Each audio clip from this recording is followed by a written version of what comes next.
it is respected and protected, so is the protection of your family and your property.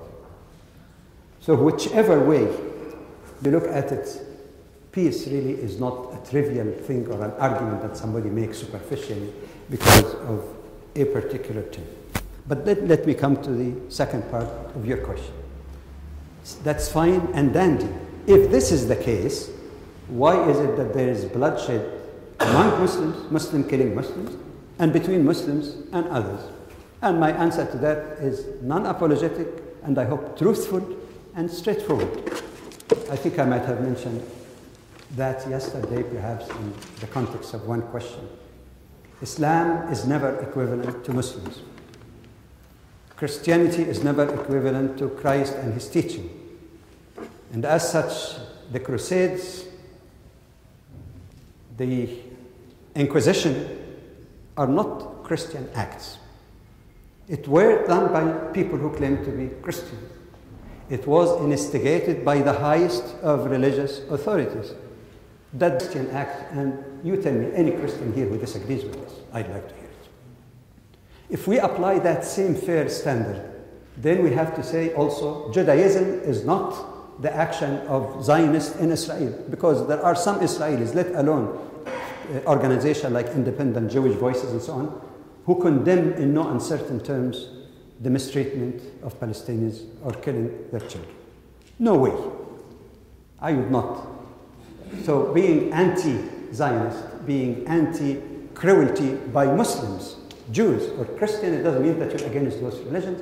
You're against those who used or abused those religions to justify their act. Islam is not the equivalent of Muslim, except in one thing, in an approximate way. If a Muslim really abides as fully as he or she can by the teaching of Islam, then he becomes more or less like a good model of Islam, but never perfect, because a human cannot be perfect. So no matter how perfect a Muslim is, he cannot be equated with Islam, because there is some shortcoming that should not be attributed to the faith, but to the person himself who claims to be Muslim. And final point on this issue. But some people say, but look, when you tell them people of all kinds of backgrounds commit terrorism, say, no, but in the case of Islam, people say they're committing that in the name of Allah, in the name of the Quran, in the name of this. Again, I would say that that does not give it a sanction in itself. Anyone can do any crazy thing and claim it is in the name of religion. Whether he calls it in the name of religion, party ideology, whatever, it does not make it part of the religion. Let me give you one simple example. Many of you perhaps come from a Muslim background, from a Christian background, I should say, right?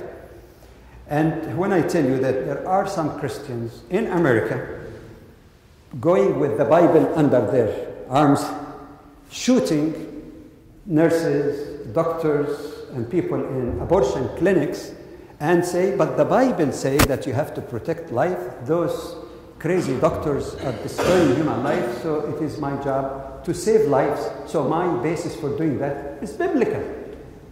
Does that make it a Christian act? Because he claims it's Christian? Any more than even if a pope say go and kill Muslims and finish them off, that this is a Christian act. Yes, people can make any claim. It doesn't make it stand unless you really have a firm ground in the primary normative sources of Islam. If you got tired of sitting, maybe you can. So thank you very much for that question. For that detailed answer.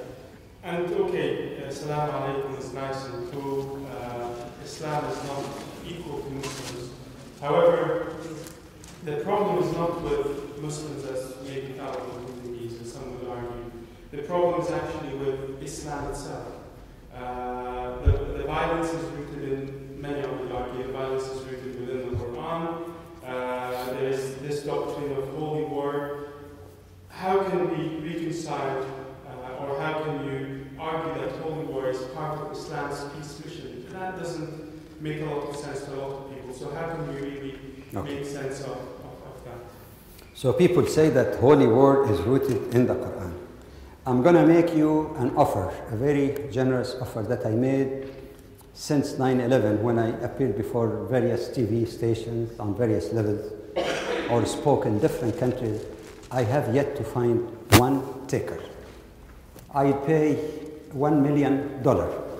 If American dollar is worth more, make it American dollar, British pound, euro, you name it. 1 million.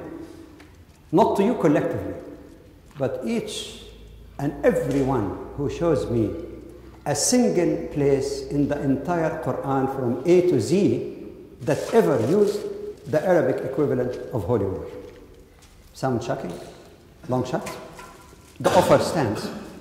Go to the concordance of the Quran in Arabic and look for the equivalent of holy war. Anyone knows Arabic here? What is the equivalent of holy war? Harb Muqaddasa. Get the Quran is still available in the original Arabic because translation could be wrong. Go to the Arabic.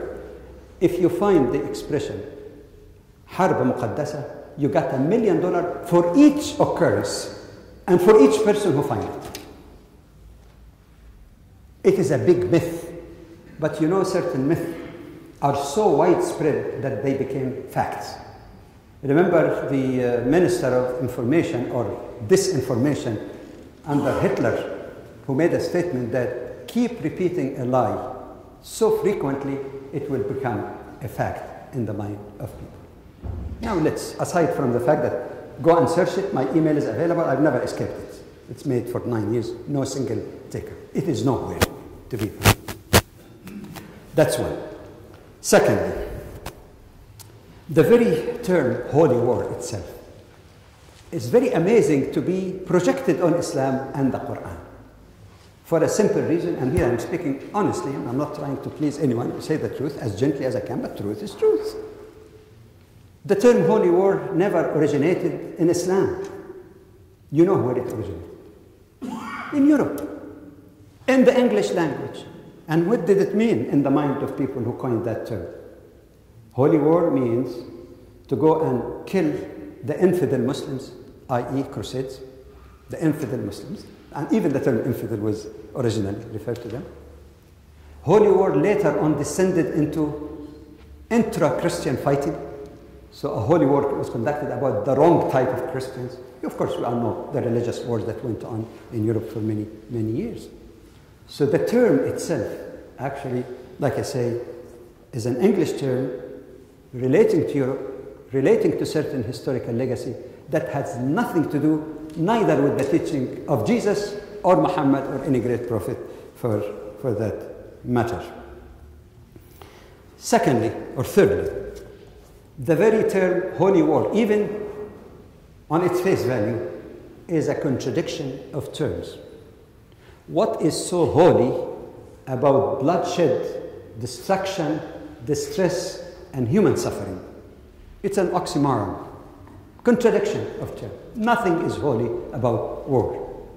And nowhere in the Quran does it glorify fighting in itself. It may glorify striving, and we'll come to the concept of jihad and so on. But nowhere in the Quran does it glorify bloodshed in itself. In fact, in the Quran, and the reference in chapter 2, verse 216, it describes fighting even for legitimate